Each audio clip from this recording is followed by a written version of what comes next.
Hey, what's up, nerds? Welcome back to another Nerd Night. For the new folks, I'm Rory. I'm going to be your Nerd Night MC. Thank you. We'll get started like we always do, with this month in Nerdery. In a collaboration between many schools, including right here at the University of Pittsburgh, scientists have increased the resolution of brain scans. Currently, in a clinical MRI, the resolution is 1 three-dimensional pixel or voxel per 3 millimeters. By the way, the show has started. Please quiet down if you're still continuing your conversations. The new brain scan is 1 voxel per 5 microns, which ends up being millions of times better. This is like comparing this image of the Mona Lisa with this one. The technology uses magnets that are 6 times stronger, gradient coils that are 100 times more powerful, and a supercomputer for all the calculations. But achieving these results also requires combining the MRI with a brain scanning technology called light sheet microscopy. So while the resolution is great, it might end up being worse for patient outcomes because light sheet microscopy requires a somewhat invasive surgery where they remove your whole brain. More big news since the last event, someone beat a video game. In what ended up being a surprisingly widely spread news story, someone has officially beaten Tetris. For years, getting to level 29 was considered beating the game, because at this point the pieces moved so fast that holding the directional pad down wouldn't actually allow your pieces to make it to the edge of the board. This meant Tetris was considered an unbeatable game, because there wasn't a win condition. You would just eventually lose. But then the competitive circuit started picking up a technique called hyper-tapping, where experts were able to physically press the D-pad faster than the 12 moves per second of holding it down. And hyper-tapping looks pretty much exactly like you might expect. Hyper-tapping allowed the first player in Tetris history to get to level 30 in 2011. A record he held for 7 years, until in 2018, hyper-tapping became more widely accepted, and this new guy, Joseph, just started rocking the scoreboard.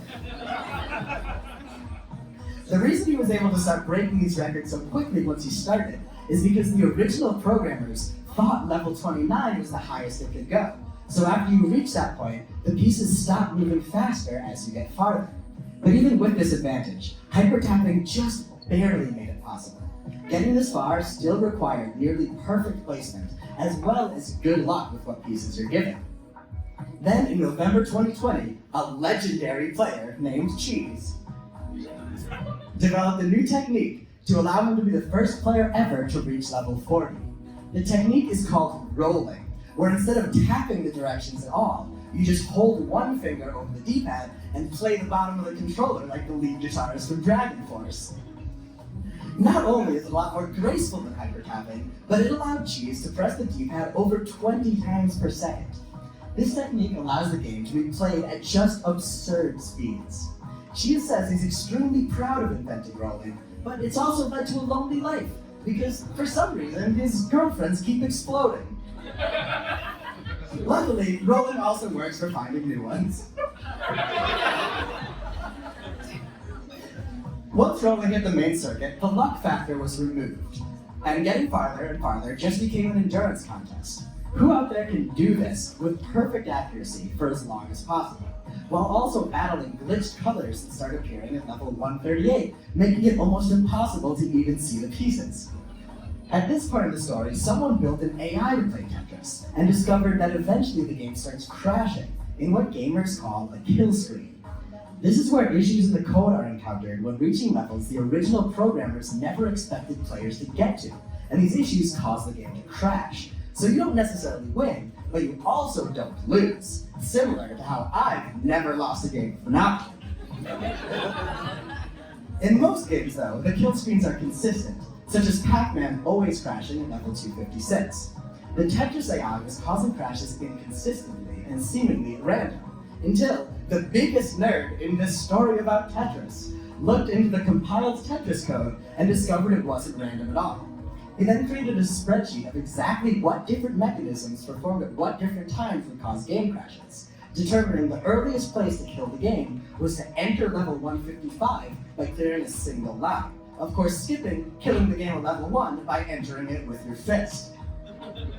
Now that it was figured out that Tetris does have a kill screen, 2 players started competing to be the first to get to level 155 and cause the crash, spending months of time playing hours and hours every day. Then, just this month, on January 2nd, after playing the guitar solo of Through the Fire and Flames on his Nintendo controller for 38 minutes straight, 13-year-old Blue Scooty was having an absolutely incredible run that took him all the way to level 154. But after all that effort, he fucked it up and didn't pass 154 with a single line clear that he knew he had to from the spreadsheet, so there wasn't the crash. But rather than give up, he was just like, well, guess I might as well just keep playing. Much to the dismay of his rival, this foe grown adult.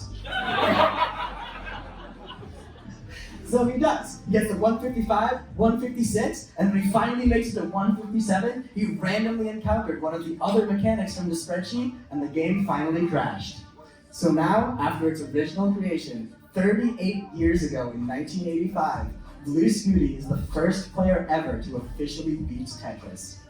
In the process, devastating Elon Musk, who tweeted that getting a human to beat Tetris is the only reason he started Neuralink.